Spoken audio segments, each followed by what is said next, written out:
Okay, back with another Q&A here with the Red Dot Fitness crew. I got a Q&A for Steven first, though. I want to know about this last race you were in because you walked in today covered in poison oak.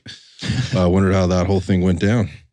Well, yeah, the poison oak is actually probably the last remaining remnants of pain, of a kind of painful experience. I mean, it was a tough race in terms of the highest level of competition that I've ever gone against, and then the weather conditions made it extra interesting. It was certainly the first race I've ever had where it was snowing when we started, so that added a wrinkle. It was epic for the first few miles when you're fresh and you're all fired up, like, oh yeah, this is sick right now. Yeah. And then the snow subsided, and then it was on and off rain for the next 10 hours. Sounds amazing. On a course that was, very mountainous, true mountain running. So it's very uneven, very rocky, steep descents, roots, like all kinds of stuff. So you're trying to move quickly, but also not eat shit at the same time. So that, stabilizing was very challenging, and trying to move quickly, but also carefully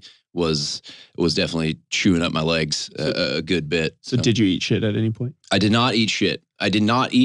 However, this was the first race where I had a GI implosion. Oh. So yeah. Sharing that. Yeah. So, we gotta So share we talking that. about inside, or are we talking about like it came out? Well, it started inside. Is this how you got the poison oak though?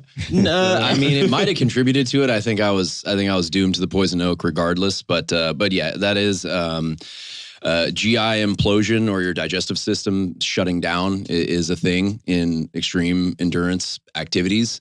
And part of the game is also in extreme endurance activities trying to consume as many carbohydrates as possible the whole time. So I was trying to push that in terms of, the gels, in terms of carbohydrate powder. And first half of the race, it was fine. There was, one scheduled visit to a restroom, which is standard for a race that long. And then there was a few unscheduled ones that followed. So that cost me some time. Yeah. But I had to do what I had to do. So that was a new wrinkle. But again, that is something that happens. That's we're, as endurance athletes, we're trying to find that line as far as how many carbohydrates can I consume without shitting myself. And I seem to have found that line. I wonder how much of it had to do with the weather as well, and elevation or altitude. We started at 5,200 feet elevation, so it's not that high of elevation. And then we gradually descended. The finish, I think, was at like 1,200 feet elevation. So it was like a gradual descent over the 60 miles of about 4,000 feet of elevation.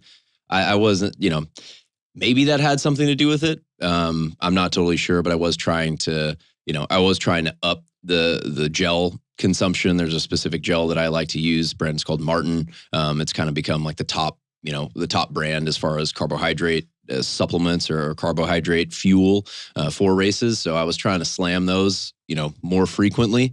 But I think sleep was also a component, because this was the first race that I had to wake up at 2 a.m. to go to a staging area where they picked us up in shuttles. We had to, last shuttle was leaving at 3:30 in the morning. So had to get there by, about 3. And then it was about an hour drive up to this trailhead where we started. Wow. I would have massive anxiety. Yes, there was and I was, and crammed into a school bus. Mm-hmm. With all your opponents. Yes, but crammed into a school bus where I literally had to shift my legs to the side because I couldn't, like my knees were pressed. I couldn't fit in the seat. And then some dude who was also 6 feet or taller, like, sat right next to me. And thankfully he was smart enough or helpful enough to shift his knees into the aisle so that we could both be like diagonal in the seat. But yeah. The sleep component, I think, ended up being a factor. I only got about like 5 hours of sleep because, trying to go to bed at 8 p.m. was just like not happening. So that might have been a factor. Weather might have been a factor. I mean, I still did, pretty well overall. I didn't quite hit my goal time, but I was. How long? What was the time? It was 12 hours and 26 minutes. Yeah. So how many people started the race? 667 was what they reported. How many people didn't finish? 173. Yeah, that's So, some attrition right there, a third of the field. Yeah. So, that, I guess, makes me feel a little bit better, although I'm not really much consolation. Like, well, at least you finished. Yeah, that's not finishing how you is roll. not a question I like that. appreciate Yeah, that. I'll die out there before I don't finish. Well, I'm kind of being serious. congrats on doing another one. You learn something every time. I Yeah. started a 3-day endurance race at 2 a.m. once. It was miserable, kind of similar situation where you get on a bus and they cart you off. We didn't know where we were starting. That's part of the racing, to navigate or whatever. And because you get there, you get all set up. You had to actually set up the day before because they had these staging areas. So you had to drop off equipment, bikes, kayaks, stuff like that. But you're ready to go, right? And they take your stuff to wherever those checkpoints are. Because again, you don't know where they are. You have a couple of things. You have a couple of knowns. Is they give you a couple of checkpoints the night before, but the worst part about it is like waking up and then being ready to go, but still having to wait like another 3 hours to actually get going. Yeah. And then, there's weird conversations going on. Like, I don't want to talk to anybody. I just want to start this thing. And you have to kind of wait that out. Yeah. It was almost 3 hours from when I woke up to when we actually started. So. Yeah, that would. Yeah. I actually, in that race, it was in the Santa Monica Mountains. So anybody knows what just burned down in LA this year. It snowed on us that night. So we started again, like we had to be there at like 3, or I think the race started probably about 4:30. We had to be there like around 2 or 2:30. It started at 4:30. And by like 8 o'clock that night, as we were pitching up, and it's not that high out there. I think the elevation there might be 3,000 feet. It was dumping snow on us on our mountain bikes after we had done like a 6-mile kayak up the coast. I can't remember exactly the distance. We kind of did some twisting and turning. We wound up like in the Malibu area or above there. There's a naval air station out there, and we got up to that. We were freezing ass cold already, getting out hypothermic, and we got our bikes and start going up this thing. It was pretty brutal. I get that. We did not see that coming. It was just this weird weather system that came in. Yeah, especially not at that low of elevation. In the dark. It was fun. It was a character building experience. I had a similar experience when I did the St. George inaugural Ironman. After that first year, they made it a half Ironman, but I can't remember how much of the field had DNF'd. But I remember getting into the water. I think we had to wait 15 minutes while we were in the water. You had to swim out to the start. And I want to say the water was like 50-something degrees. And so when I got out of the water, I had somebody literally like guide me to the tent and change my clothes because I couldn't move. I was so hypothermic. Yeah. And there's no way I should have gotten on that bike because I couldn't even see straight, much less think right. Yeah. And I had so much gastrointestinal distress on that. It was awful. The cold might have something to do with it. Anyways. Sorry, let's get into these questions. Thanks for the recap, man. I hadn't had a chance to catch up with you, so we just did it publicly. Yeah. Let's get into the questions. Everybody knows about me pooping my pants. None of it actually ended up in my shorts. Let's get into it. I'll take your word for it. All right. All right. First question that comes in is, what psychological elements lead to cravings for unhealthy foods, and how can I effectively control them? I definitely dealt with this. I mean, who doesn't like a delicious Oreo or, something like that on occasion? Love Oreos. I think a couple things here. First Overrated. off is like, what are we defining as unhealthy, right? I think that's a really broad question, but I think if we maybe kind of tailored this a little bit, I think what we're kind of talking about is probably likely more like highly processed, highly palatable food. Mm-hmm. And what are the psychological components that come along with that? And so I don't, without getting too deep into the rabbit hole on this, there's a lot of things that go into that. And I think everybody sort of internally or intrinsically knows how they feel when they eat that stuff, right? There's the anticipation, then there's the putting it in your face, then there's the, oh my God, this feels great. And then I'll have a little bit more. And then there's the aftermath of guilt, like psychologically or emotionally. And then there's also obviously the things that follow up with that, maybe gastrointestinal distress, as we just kind of came off of that. For some of us, like you're putting way more sugar than your body probably likes or can handle. You're putting way more fat. There's maybe other things being onboarded there, and we feel uncomfortable about it. And we say we're never going to do that again until the next time. Mm-hmm. So I think there's some things to understand getting into that to avoid that situation, just like creating an environment doesn't put you in that place. And I think we've talked about that before. But psychologically, like kind of what's going on there. You want to jump in on that, Steven? Oh, just to piggyback on what you said there at the end, as far as like, don't keep the drugs in the house if you know that is sort of a self-soothing behavior that you sort of fall prey to, where if you're under stress, if you kind of won't need to take the edge off, that you might seek some of those unhealthy foods. If you are seeking those unhealthy foods and they're not in your house, that obviously is going to create a barrier as far as going for them. You're probably not going to get in your car and go drive to the store to go get something unless you're really down bad. But as far as, how do we avoid these types of behaviors? I would say awareness is definitely the first component of it. Be aware that is a habit of yours. Begin to kind of make those connections between, okay, if I have these, we'll call them incidents or episodes where I seek out these ultra-processed, unhealthy foods because I kind of want to get that immediate hit of gratification because that's what makes me feel good in the moment. Being aware that is a tendency of yours. And then again, creating an environment where it's not readily available.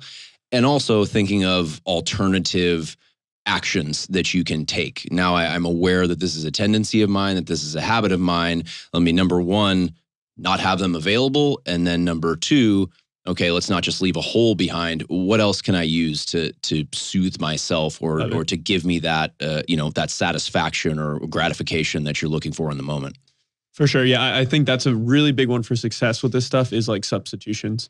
Like a big one, like, like we've talked about, like, craving something salty, like something like pickles is like a great way to like, you get that, you get that crunch, you get that something salty. Oh, I'm eating something, but it's as far as the damage you're creating is on the caloric density of a pickle is like zero. Yeah.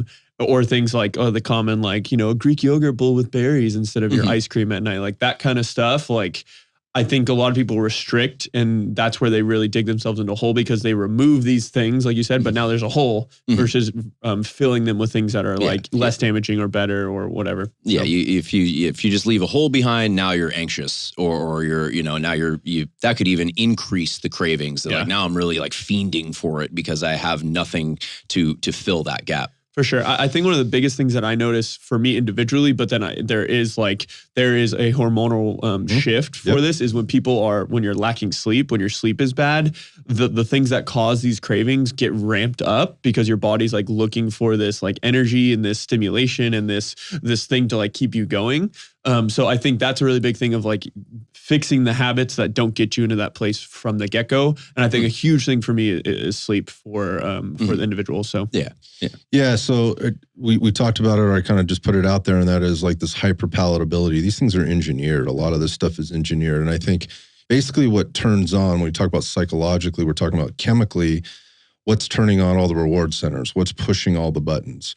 And I think the longer you do that, the more that's what you crave, right? And the more, obviously, the propensity for you to reach for those things when you are weak, so to speak, like you're underslept, underfed, underrested, feeling emotional about something else, because there's definitely some interplay there.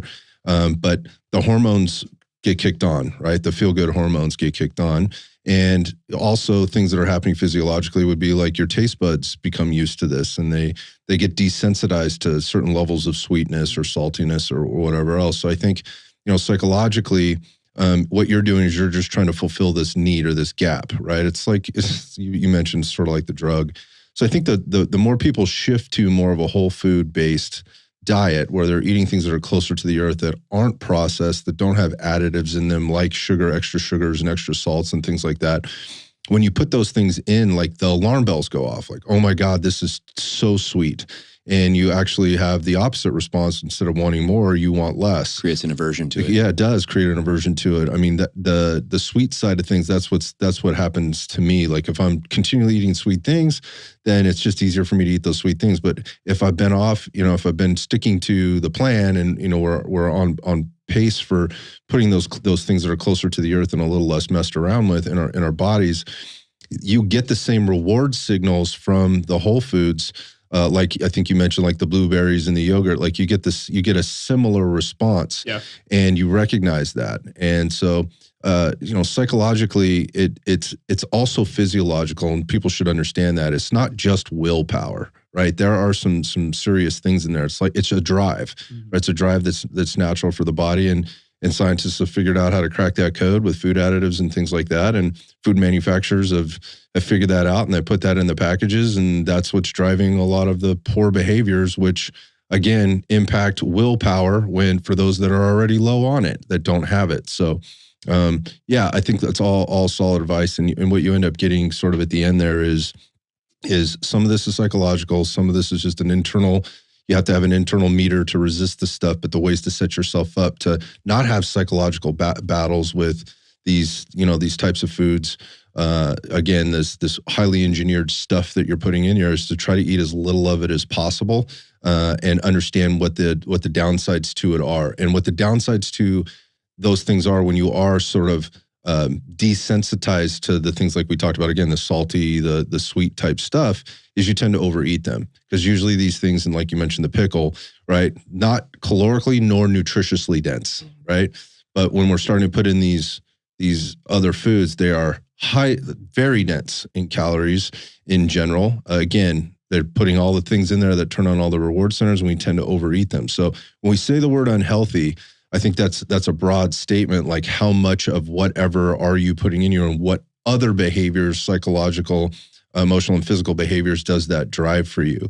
The biggest thing is awareness. I think whoever said that nailed it, Stephen. You got it. You just have to be aware of how they impact you. And then a little bit of that is obviously the willpower and the discipline to stay away from it, not have them in the house. But like I said, who doesn't like eating, an ice cream or an Oreo or a freaking Dorito or whatever it is? Like we all, every human is going to respond to that. And they're either going to have a connection to it and a drive to eat more, or they're going to have an aversion to it. Who are you? Understand where you lie on that spectrum. Can you describe the pros and cons of HIIT training for individuals at different fitness levels? Okay, so HIIT training. It was very popular, and now it's kind of been retermed or organized into different things when we start to look at what HIIT training is. High intensity interval training. You go back to things like Tabata training, where there's certain times, thresholds for a heart rate that you could put inside your program to basically, at the end of the day, burn as many calories as possible in the shortest amount of time, which would include giving yourself as little recovery in between bouts of exercise. It shouldn't last very long. In general, HIIT training, if you're doing it right, you should not have the energy system to be able to push that for like an hour at a time. So HIIT training has just been kind of bastardized over time. So I like to kind of put that out there. I don't want to break the history of it down and kind of where it's gone. But when you think of things like, you look at like the world of CrossFit and what they do on the capacity side of things and how they're building capacity, it starts to stretch way far from what, kind of the original definition of HIIT training is, if you look this up, and how it should be performed. Really, you're working at 80%. The CrossFit athlete was always those that could compete and stay competitive. The goal was to be at your 80% and maintain that as long as you could. Your 80% of output, whatever that thing is. And that was the other interesting thing about CrossFit. It could be anything. It could be running, it could be swimming, it could be snatching, it could be pulling up, it could be kipping pull-ups, it could be all of those things. So how do you organize or structure your training program to be able to maintain your 80% a little bit longer than the person standing next to you, right? That a percentage point can be the difference between being on the podium or not being on the podium. So a little different than, kind of how it was originally popularized, which was, that's different than how HIIT training was originally popularized, where we were doing these, 10 to 15 minute workouts. Usually, so let's call it 8 when we're looking back to the Tabata, training 8 to 15 minute workouts where we're not pushing at 80%, we're pushing at 95%, right? Big difference between your 80 and your 95. If you're a CrossFit athlete and you get into your 95 and you stay there too long, well, you're not going to be anywhere near the podium. The whole thing was, how do you manage that, right? As a comparison and contrast. If you're truly HIIT training, you're working towards your like 95% of threshold, lactate threshold. And so your heart rate's going to be very high, right? And it's not going to be able to stay there very long before you start dipping into the tank where you just won't have anything left. So how does it influence, or how does it impact people at different fitness levels? And then maybe we talk a little bit about kind of where you can plug it in depending on where you maybe fall on the spectrum. Because obviously fitness levels vary. We have to take into account the concept of individuality and what's intense, quote unquote, intense for you. You know, that could be, you know, Ryan's 5 and it's my 9.5. So I think you got to look at where you lie on the spectrum of how are you measuring your fitness? What metrics do you understand, and how have you been managing those? And that will set you up for how to put HIIT training into your program more effectively. So let's start with like more of the beginner, novice type of person. Well, I mean, it's funny you bring up the CrossFit kind of thing, because, you know, again, I would argue like the 80% that really probably isn't true HIIT training, right? True HIIT training is getting up to that 95%. So the thing with CrossFit, some of the issues with that, especially if you're more novice, is if there's a skill component. Mm-hmm. So when you're trying to add a skill component with maximal output, that you're one of those two things are going to fail unless you're highly, highly trained at it. Let's even think like something like sprinting, which there's a lot of skill to sprinting, let alone if you're trying to like push to like snatching, right? So if there's a component of either your fitness, your output's going to, you know, fail on you at that, or you're going to have some sort of mishap in the execution of the exercise, that's where there can be a danger component. But even if you're going to like a more simple variation, like if I were to program this for someone, I love something like an assault bike, you're getting your full body engaged. It's a great way to just focus on output. But something that's as recovery as your fitness improves is not just your ability to like spike your heart rate or even have your heart rate be low, but it's how quickly your heart rate can spike, that's a good thing to do, but how quickly can that come back down to a relative baseline or a percentage? And I think if you're too novice and your heart isn't adept at getting spiked and recovering and you're trying to fall like a Tabata that's like a 20-10, like a 20 work and 10-second recovery, your heart rate is not going to come down at all. And that's where I think there even could be like a health concern of maybe spiking it too much and, you know, a cardiac event, things like that. So that's where I think you do need to, like, obviously there's a skill component, but if you are novice, like, I really don't think HIIT is something I would start with, because one, are you actually doing HIIT is a good way to think about. Are you actually even able to tap into that output of 90-95% of your work? But then are you actually getting able to spike, recover, which is the benefits of HIIT training. So, well, I guess my other question would be is if you are a novice, why would you be doing that right away? Yeah, exactly. Yeah. Because that's the best way I burn calories and lose weight. That's what I heard. Great point. Yeah. Great point. And that's how it got popularized, right? And that's why you start to see it pop up in a lot of mainstream, you know, fitness companies in terms of the programming that we're putting out. They were advertising this as HIIT training, and this is the quickest way to burn the most calories. But more specifically, they were saying this is your fat burning zone, and this is how you're going to do that the best. But again, if you're deconditioned, again, more novice in the sense from a capacity perspective, this is you're kind of stepping over dollar bills to pick up pennies with regard to what you could be doing to build more capacity to maybe get you to a point where HIIT training makes a little bit more sense for you. And yes, what we saw was if you put HIIT training on your schedule, like at your gym, you know, or whatever, like if we did that, when we did that here, people were like, yes, I want that. Fat loss, HIIT equals fat loss. But they don't have capacity. They have very little strength. They have very little endurance, right? They have very little skill. So going back to the skills component, and kind of shifting maybe more over to the advanced athlete, right? Somebody who is not novice, who does have capacity. We start looking at that. This starts I think the right and left gutters start to change quite drastically. And I think when you're looking at an athlete or somebody that is at a high level of fitness, they have a little bit more room to play. They can put that into their programs in different places. And often, depending on what you're competing for, again, we've used CrossFit as the example. There are certain times during your season as you're ramping up maybe towards a competition or, you know, whatever it is that you're doing, where that's going to start to increase. But it's not something that you need to do all the time. The idea is to maintain a certain level of capacity. And if you are maintaining that, if you have achieved and then you can maintain that at a certain level, you know, let's say on a scale of 1 to 10, you're trying to get your capacity to a 10. But you can maintain a 6 or a 7 for a good part of the year. You can very quickly get to a 10. The body will be very responsive to this type of training if programmed correctly and you're getting the proper recovery time. So, kind of going back to, Steven's story about the endurance events, and then I was mentioning you mentioned the triathlon, CeCe, and things like that. I knew for a long time when I was competing there and I was doing it, I didn't have the time to do it like once a month. So it was like every 3 months is when I could get out to actually do a competition. So I would keep or some type of an event. When I say compete, I mean that loosely, right? But I wanted to be competitive, I think is the way I should explain that. My point being is I knew with about 6 weeks out, I could really ramp up my current level. If I could just maintain it about 6 weeks out from an event, I could adjust my training program to boost that VO2, right, during that period of time, and I could get a very good result. But it started with a solid baseline. So that is a very individual conversation for people based on their health, their level of fitness, and what their ultimate goal is. But once you get that up, you get that baseline up, and it doesn't have to be. You don't get there through HIIT training. You get there through more of an organized approach to capacity training, which. Look, there's a place and a time for the longer, slower distance stuff, right? But that also won't get you to that threshold that like HIIT training will. So it's kind of a slow build up. It takes time. And during that time, as an athlete or as a person, advanced or not, you're building the cardiovascular system, the respiratory system, also the muscular endurance system. You're challenging your energy systems in a way where they can begin to make adjustments back and forth and understand what those thresholds are.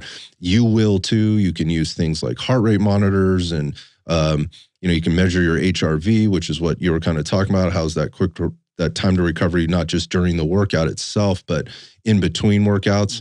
Those are all tools that you can use to kind of measure where am I in space and time here with regard to my fitness level. So I say all that to say, for the more advanced athlete, they may need to do much less of this, right? And can do it for a shorter period. They can do it for a shorter period of time leading into an event or whenever they need this high level of capacity, so they can focus on the strength building, the maintenance of endurance and capacity, and practice the skills. So how does it impact you? You mentioned the skills component. So if you're in a sport and again, CrossFit is the example, where there's a high level of skill needed for many, many of those things that you were being asked to do there. Like I wouldn't be overlapping a ton of my high intensity interval training with my skills session, right? And that's when you started to see the 2 and 3 and 4 workout sessions a day, because I would be practicing this skill maybe in the morning, I would be practicing this skill maybe in the afternoon, and then I would do my capacity training maybe a little bit later, because you need less of the CNS for that. You need more grit, right? You need to tap into those energy systems. So, and again, from a skills perspective, you're on an echo bike, right? You're on a rower, you're running. And when I say running, not sprinting, you're on the ski erg or something like that. And that's the time to kind of put that in. And the impacts there can, at some level, help the other things that you've done, right?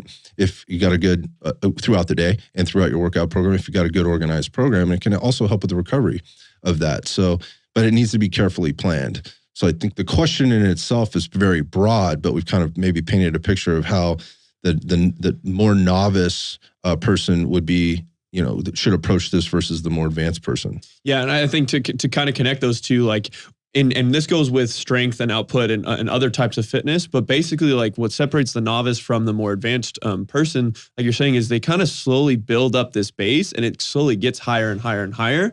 So their ability, the peak from their base to this high output is shorter and shorter for the more advanced person. Good way of looking at it. So whether it is like a strength or in this, like an output through HIIT training, building up your base more and more and more, it leaves you more wiggle room to be able to bounce back and forth a little bit more effectively. Where the novice, if you've never built that base foundation of a general capacity, work capacity, tissue quality, all that different stuff, and you go in and do HIIT, that's where you're going to run into some issues, and there is another, the last kind of pro, it is very time efficient. So if it is something that like you're struggling to get workouts in, you are someone who is maybe a little more advanced, who could handle that stress, because it is a very stressful type of training.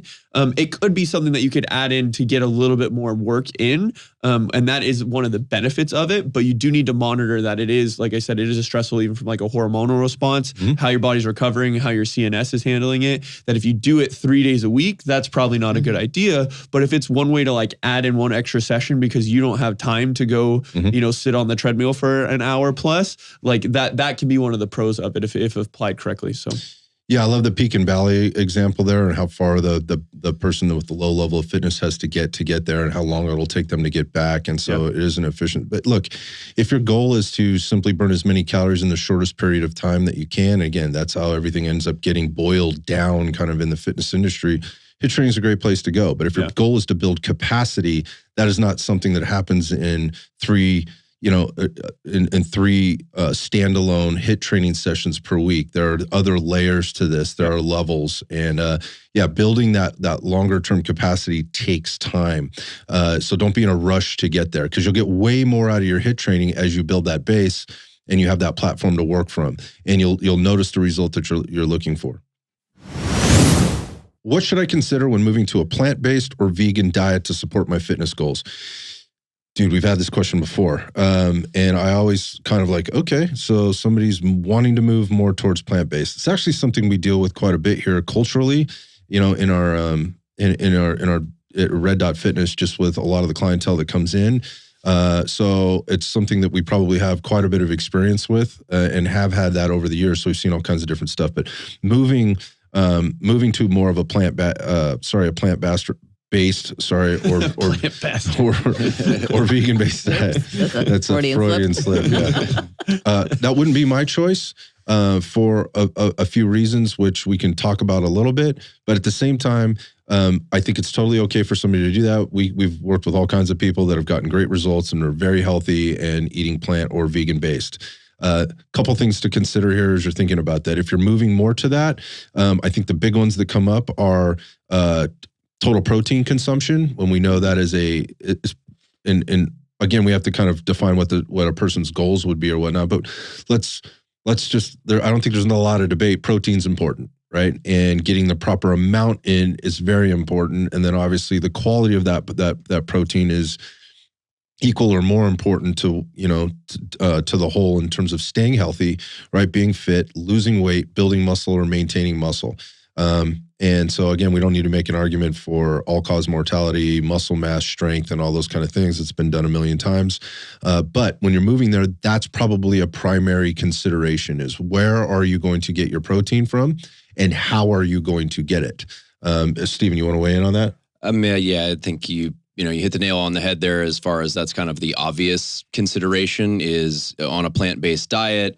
What you're consuming is not going to be as protein dense. You're going to have to do a little extra work as far as mixing and matching different plant-based protein sources in order to hit your protein goal. One other consideration that came to mind from a specific individual that we had in here, I believe he was vegetarian, so you have a little more to work with there than vegan, but he was a pretty stout fellow, probably near 200 pounds, and he was trying to get in, upwards of 2,800 to 3,000 calories, and just the pure volume, because a plant-based diet or a vegetarian diet tends to also be a little lower in fat as well. So trying to hit his total caloric goals, this was a guy who had strength and power goals and was a fairly large individual.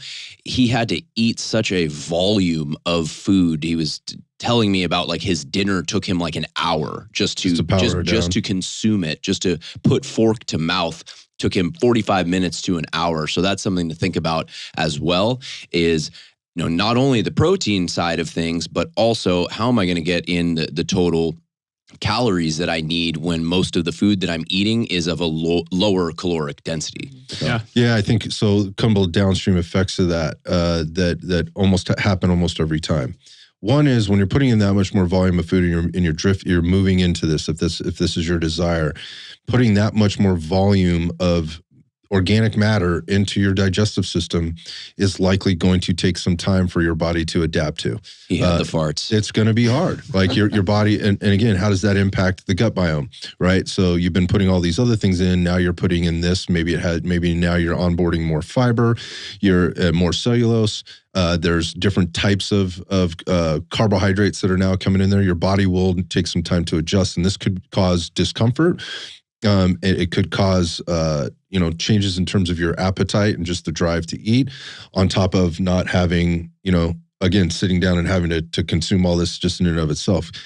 you said it's going to be a little bit more work. I actually think it's going to be I was going to say lot that more sounds work. very daunting to me. Just to think about all the amino acid profiles that you have to put together to have like a complete, profile. Get all 9 of your essential amino Yeah. acids. Yeah. Yeah, you got to think about it harder for Yeah, sure. you definitely have to try it. Yeah. So, and obviously there's a big push, I think, from the government to get people to eat more vegan or vegetable or vegetarian, I guess, eating styles for a little while there. And I don't want to blame the government for this, but one of the other things that comes up is in order to get that volume of food and to not have to spend as much time preparing it, again, going back to the other question about staying close to the earth, then what you're looking for is maybe prepackaged or already something that's almost ready to go. And so now we start getting into this other question about, like, give me something that's easy, that is calorically dense, that fulfills my needs, right? And it's likely going to be processed, right? So now we start to look at, like, what else am I onboarding in this process of moving over? The same could be said going the other direction, right? For sure, yeah. But at the same time, things to be aware of, because now,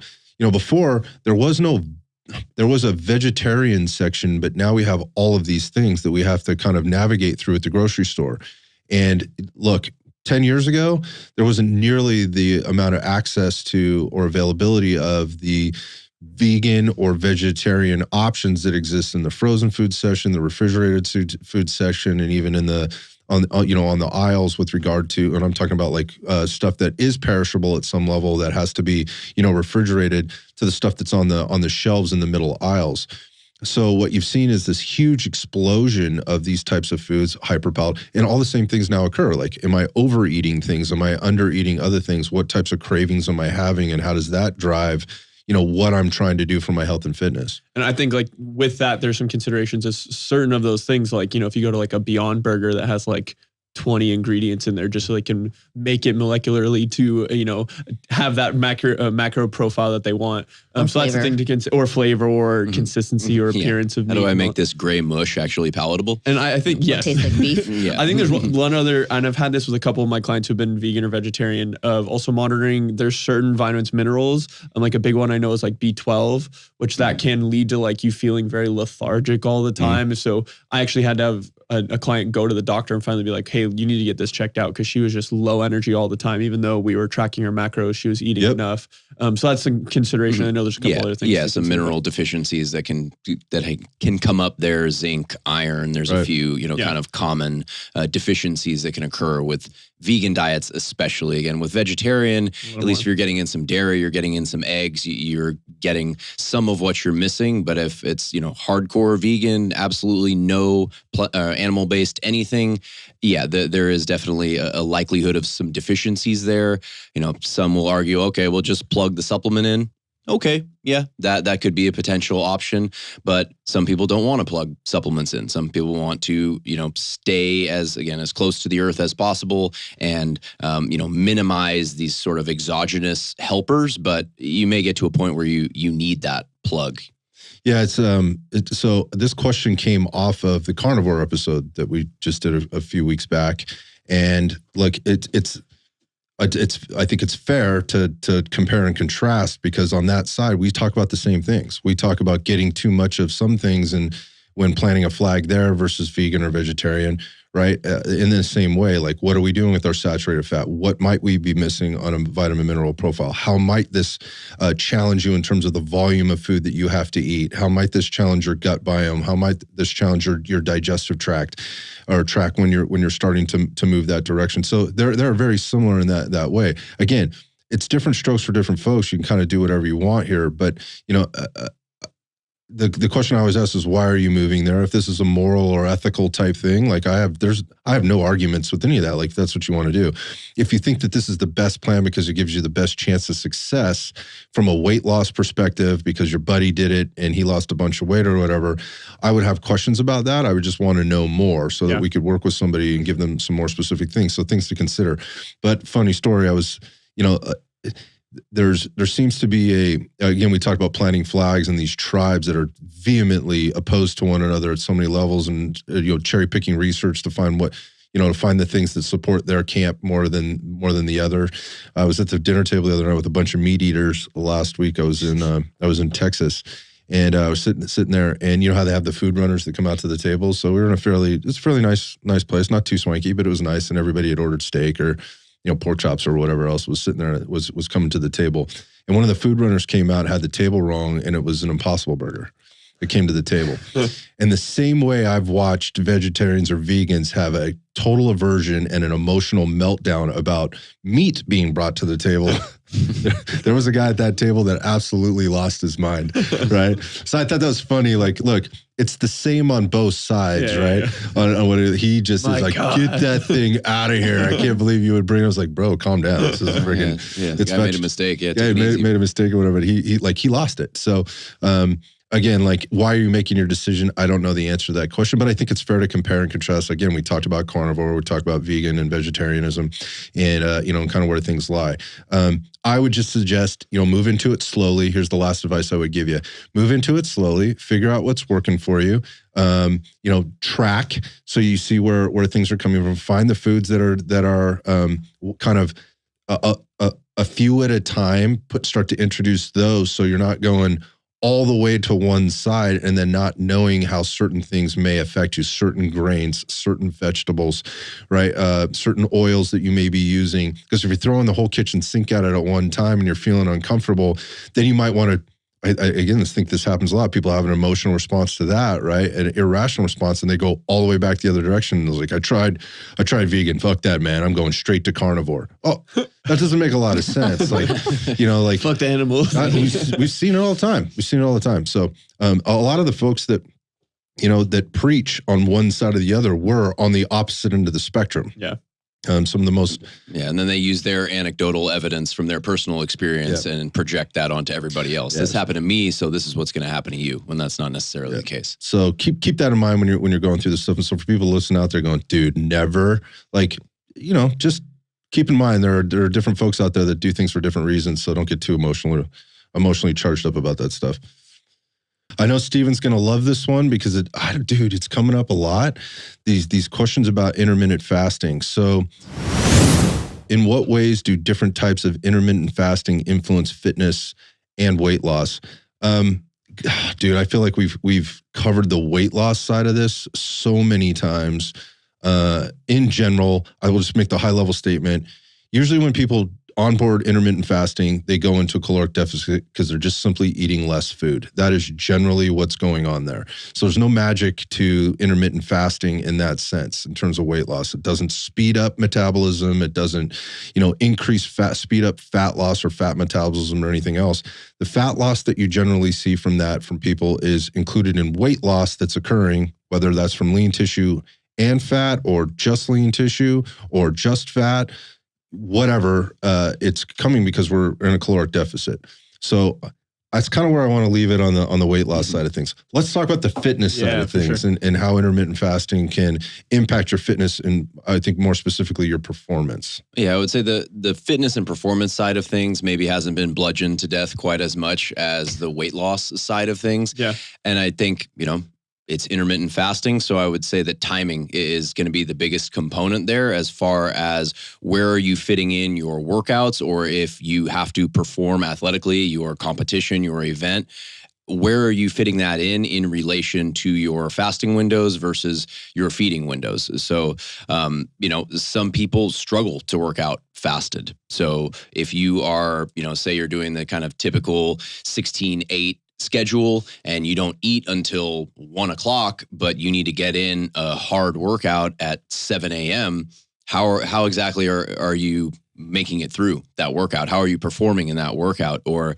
are you going to need to shift things where maybe you eat in the morning and you stop eating at 5 p.m. or something like that? So I could say that's a benefit of intermittent fasting, is that you don't necessarily have to skip breakfast. I think everybody thinks, intermittent fasting, don't eat breakfast. I don't eat until lunch, and that's how you do it. You could flip that around where, maybe your eating window starts at 6 a.m. So you go into your workout fed, you perform well, and then you have an early dinner and you don't eat, again for, into the evening. So that would be the one thing, probably the biggest thing that I would say. If you get to the kind of, the more like extreme versions of intermittent fasting, like an OMAD, like a 1 meal a day type of thing, that seems kind of difficult in my mind as far as making sure that you're adequately fueled for your workouts. Ultimately, it comes down to total intake throughout the day. So that could also be a potential pitfall of intermittent fasting is you are in a caloric deficit and you're trying to build muscle, and those two things aren't going to add up. So you could still intermittent fast and get in, and still hit maintenance or still even hit a surplus. The surplus, that is going to be more difficult depending on how large or how small your eating window is. Like, for example, like that kind of extreme case of an OMAD style, and you're trying to be in a surplus with one meal a day. Yeah, that's going to be a big ass meal. luck. So those are some things that you need to keep in mind as far as, when do I need to perform physically and how do I structure my fasting period versus my eating window around that time. That's interesting because, like you said, we've talked about the fat loss component, and I think a lot of people see the value, and even if they're not, really doing this in a structured way, but they say they're doing intermittent fasting because they skip breakfast. Like that's the super common thing. But when you really get into like a high level of performance, I don't really see, I don't see anyone who has a high level of performance really doing this, especially to the extreme where they're doing like one meal a day. I don't see how that works in a structured component. I don't see how that works from a digestive component. I don't see how that works from your ability to have a good output. So I think that's a consideration too, that like it's kind of like you said, there's these contrasting goals of, if you have these goals of increasing your strength or performance or whatever, but you're also trying to do intermittent fasting, like those might be competing goals. Might be That's some something to really clashing, think about. yeah. And, it might be possible, kind of like we talked about with like being a vegan or vegetarian, but you have to try a lot harder. So that's the thing, a consideration. Whenever you put constraints on your diet and whether foods you do or don't eat or a time schedule like this, those constraints are going to make it where you have to have more considerations to be successful. So that's always what you have to think about. So. Yeah, a couple other considerations here just as we close that one up. And that is like, so if you're working in this intermittent fasting, time restricted feeding windows where you've got an 8-hour window and you have to get everything in, typically that 8-hour window is also crossing over what people generally do as adults, and that is they got to go to work, they have a job, they have something that they have to be aware of. So there's a few things, like if you need to get in all your calories, all your macros and your micros and your total number of calories for the day, you're going to need to be putting those things in throughout the day. So the considerations would be making sure you have portable food that can go with you, that is easily consumed, at whatever your job or whatever your daily activities are. So pre-planning is important, having things, around, being careful that those things don't all turn into, highly processed, maybe less nutritiously, but more calorically dense foods. I think that's a trap that a lot of people, it's more bars, it's more powders, right? It's more things in packages and Convenience foods. And they're not all together bad, but what you start to see and what I've seen is what you've adopted there in terms of time restricted feeding starts to, the balance of those things starts to get off a little bit, right? It's not for everybody, but that's a thing to think about. Things, other things to think about, like, again, if you're working out, you're lifting weights, your goal is to build muscle and you're doing that 3 to 5 days a week or whatever, is having those calories available to you while you're doing your workout. Because when you start to take that 8-hour period and you start to divide up, well, some of it's commute time, I could eat there, right? And let's say it's workout time. So that's an hour and a half. So now you're down to 6.5 hours of that feeding window that you have to be in.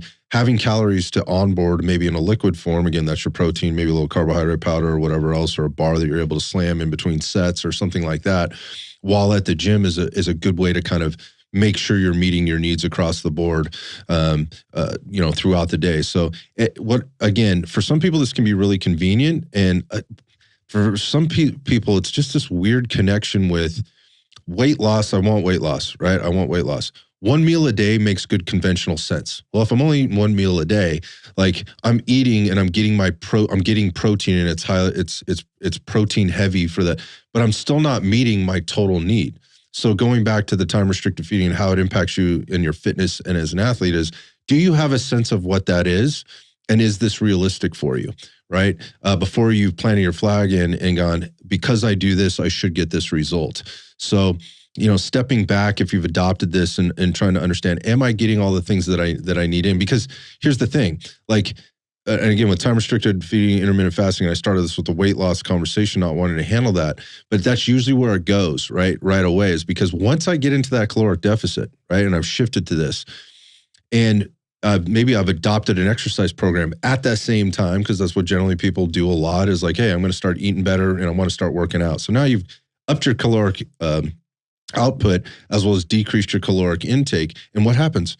You lose weight, right? You lose weight. And a lot of times that initially comes from fat, especially for men who have, generally speaking, a higher level of muscle mass and hormones on board that will support that a little bit more. And it, quote unquote, works until it doesn't, right? And then we start to do really weird shit. Like, well, some of those psychological and emotional impacts could be impacted. And now you're starting to find yourself reaching for foods that you wouldn't typically eat, even though it's inside your eating window, right? But the other thing is like, oh, I need to eat less. Well, you're already in that deficit. Is that really what you need, right? Or I need to work out more. Well, you're increasing that caloric output. And again, that might work a little bit for a little while until your body metabolically adapts, and then it's not anymore. And it kind of digs people into a hole. So if you're working through intermittent fasting, if you're working through this time restricted feeding is another kind of word for it. I would, again, going back to the OMAD style, like I can't get on board with that. It's an extreme. It is definitely kind of one of those all the way on one side versus the other type of things. I like to kind of work more from the middle and try to work out, to what works best for people. But my point being there is have a high level of awareness of what your needs are, what you're supposed to be getting in, and how you're going to do that before you decide I'm only doing it in 8 hours. Right? Does that make sense? Like I'm trying to drive, we live in San Jose. I'm trying to drive to Los Angeles, right? Los Angeles from here is about a 6-hour drive, right? And that's doing about 75 most of the way, right? If I said, I'm going to make it there in 4.5 hours, is that realistic, right? Maybe, but there's a lot of risk and a lot of things that are going to come up with that. And there's too many unknowns. Right? There's things that come up during the day, like there's an accident, right? There's traffic, there's construction, there's whatever. Those things happen. And that's where I think restricting yourself like that starts to, I'm not trying to discourage people from what maybe be working for them well, or, getting into one of these things. But at the same time, just think about this longer term. And why are you doing this? And is it really realistic for you long term? It might work for a few months, might work for a year, but what about the next couple of months or the next year? So just keep your head wrapped around that on that side of things. But fitness, performance-wise, it's all going to come down to the calories in, the macronutrient profile going in, the micronutrient profile going in. How are you recovering? How is your body responding? And if you don't have an awareness of those things, right, you're not doing some type of tracking, you don't have a baseline for measuring that stuff, you're probably going to be one of those people that just has a lot of anecdotes for why this is the right diet for you. What are the biggest fitness and nutrition mistakes you've made personally? Not as coaches, but like personally, like what have you done? What are some of the things you run into along the way? I got a shit ton of them. It sounds like you had some ringers lined up. Yeah. Where to start? Man, yeah.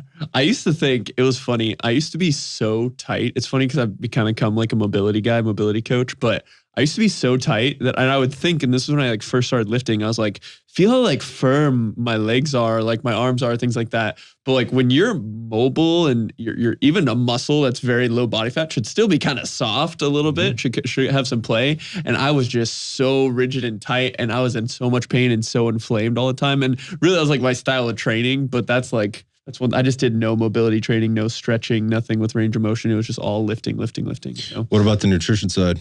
I've kind of gone back and forth. I've kind of gone in the past the super clean bulk. Like I would only try to eat the chicken broccoli, and trying to eat 250 grams of protein of just chicken breast is a very Sounds big fun. chore. It is terrible. But then I've gone the other side where I've had a jar of peanut butter and Oreos by my bed, and would eat half a package of Oreos every single calories night. Calories a calorie.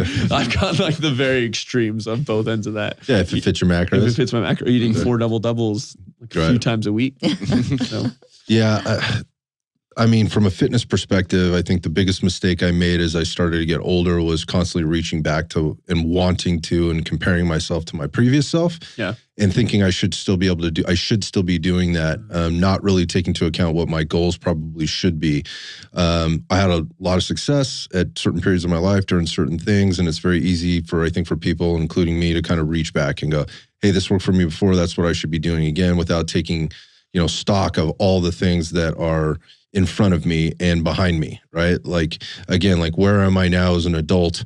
And, the things the baggage that I bring to the table from a injury perspective, orthopedic perspective, also the time that I have, also the drive that I have, the recovery that I have. So I think the biggest thing was thinking that I could kind of do the same things over and over and continue to get the same result. just isn't the case. I mean, I went to some extremes and tried to do different things like in there, like, well, I'm not getting this, so I must need to add this to my diet, or I'm adding this supplement to my routine or whatever else. And the reality of it was, it wasn't any of those things. I wasn't going to get a huge benefit out of that. So it was the reaching back on the, on the fitness side of things, to workouts in the past that worked for me at a much different time in my life when I was a much different human being. Things are different for me now. So now, I'm still challenged to like find what's right all the time. So it's still a journey, and I'm still figuring it out and kind of going back there. But again, like reaching back was like the biggest thing there. On the nutrition side, same periods of time, like I ate like a quote unquote, I think what people would refer to as like eating like a bodybuilder, right? It's the chicken and rice and broccoli all the time. And I had great results with that, let's just say that eating plan. Tupperware Titan. All the time, all the time. But like that gets old, right? And it gets old. So there's a psychological piece to that, but there's also like I just don't need that much food anymore. And I kept eating like that. I was really good at it. Like people were always, I remember my old man was just like, dude, you're so disciplined, with the food and everything. And it wasn't just like the types of foods I was using, the amount and the frequency of what I was doing. And like, if we would be going somewhere or, we'd be on vacation, and I would basically eat on vacation like I was eating home. There's nothing wrong with that. Like I try to do that now, but the realities of it was I didn't need the same amount of calories. I didn't have a couple of reasons. One, I certainly am not as active as I used to be. So, those workouts or that training plan and even just lifestyle, I was way more active. So I had to learn how to adjust.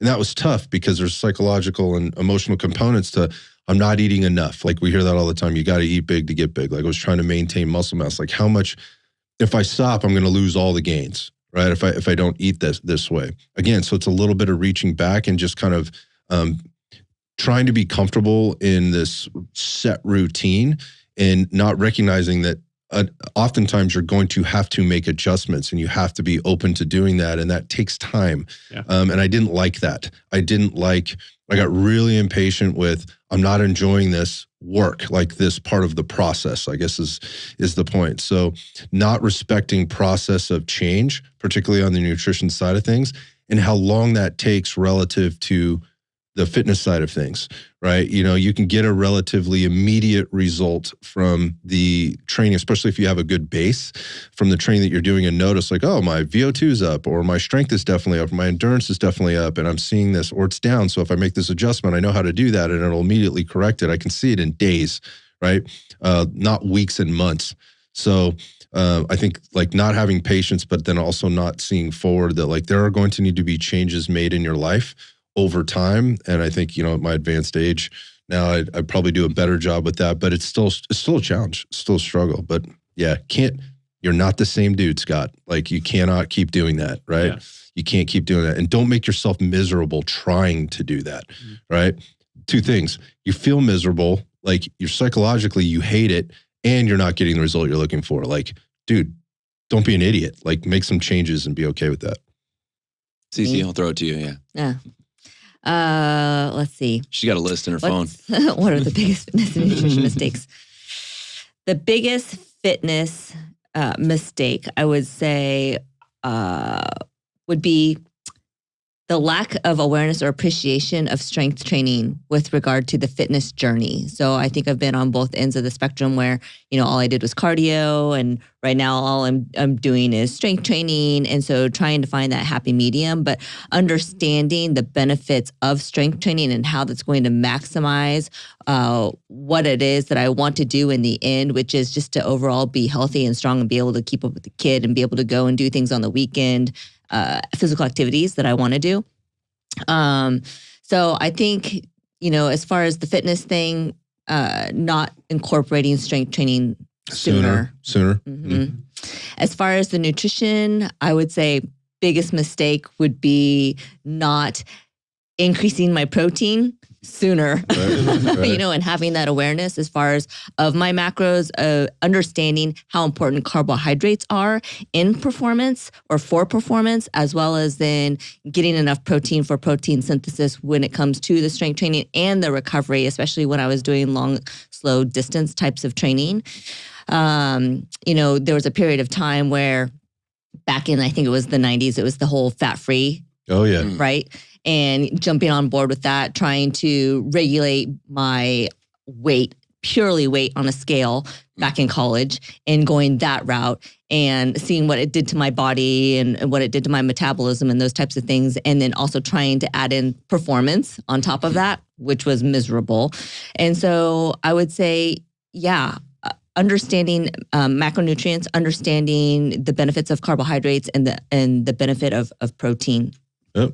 I mean, I think you just hit several very common missteps that women especially, fall into. The strength training is going to make me bulky, not eating enough protein, carbs make me fat makes me fat, being overly focused on the scale. I think there could be a lot of people that could relate to all of those. Yeah. I hear those same pitfalls. As far as me, I mean, I don't, not to, I don't want to sound high and mighty, like I've never made mistakes before, but I can't think of anything major. I mean, on the fitness side of things, I would say when I started running, much more frequently and getting more serious about that, I think I definitely neglected kind of the backside mechanics. I wasn't doing enough glute work. I wasn't doing enough hamstring work, hip work. And then as I started to really increase the volume of my running, I would get back pain pretty frequently. I would get lower back pain that would be pretty major at times. But, you look in the mirror and I'm like, oh yeah, I got this nice quad development because that's all I'm doing is a Quads and abs. is a very quad dominant activity, and neglecting the backside. I see my nice developed quads in the mirror, but there's nothing going on back. What's going on? With the cakes? The cakes are not there. I'm not very well endowed genetically there, anyways. So that made a big difference for me when I started incorporating more lateral movement, focusing on my adductors, my glutes, my hamstrings. All of a sudden, my back pain starts to go away. Weird. As I increase my volume more and more, and now I don't experience that back pain anymore. So that's one thing that comes to mind. And then for years, I just worked out like a bro, pretty much, as far as just doing like bro split type of workouts, and neglecting some of the ancillary things that really support a stronger bro split and can improve your bro split. On the nutrition side of things, again, same thing. I've really tried to avoid extremes, but one thing that I did without really having much reason for it was there was a period where I cut dairy, or like significand limited dairy, just because I thought that, oh yeah, dairy's not good for me. It's not good for my gut. I stopped eating butter. And where it came up was I started using a lot more coconut oil in my food. I kind of replaced butter with coconut oil, which I guess just because it was non-dairy, but as far as the saturated fat content, like that doesn't even make any sense. And then I got, some cholesterol numbers back, and my cholesterol was higher than it had ever been before. And I was like, oh, maybe it's all this coconut oil that I'm eating. So eventually, I was depriving myself of something that I really enjoy, which is butter. So it was just, it was kind of like a move that I made that didn't really make any sense. But I just thought, I guess I got caught up in like dairy is bad for you. So I just stopped eating it, and then, reintroduced it, and like, oh, it's fine. I fell into that same trap. Me too. For quite some time. There's a lot of value in dairy. There's also, again, going back to flag planting and vehemently being opposed to. We should talk about that sometime, actually, because I don't think we've actually ever done that. But I fell in that same trap, man. I feel you. I had one more thing probably on the fitness side. Was there was a point when I was really trying to like get bigger where I was almost like deathly afraid of doing cardio. I literally thought like if my steps got too high, I was just melting muscle and melting away. Anti-gains. Like seriously. And even it's interesting for me now, like including even in the periods where I'm trying to gain muscle, I still include some amount of cardio. At the very least, I keep my steps very high daily, but even just including like a couple days of some intentional cardio, like my energy's better, my mood's better, my work capacity's better, my recovery's better, all these different things. And I think, and even probably some of what I had said earlier, some of my stiffness was probably I wasn't moving enough. I was lifting like 2 hours a day, but I was not doing any of that. All frontal plane movement. And I literally thought I would melt away if I stepped on a treadmill. So I'm atrophying. Probably a lot of people can relate to all that stuff. I mean, it's just kind of years of jumping in and out of it, but it's interesting how people will forget that, right? And they'll go back. Like I just said, I've done it plenty of times, and even still I catch myself going, well, when I did that, it really worked for me, and it was really, I felt like I was getting some success, and, physiologically and physically things were changing. And then I think about that and I go, fuck, dude, that was 15 years ago.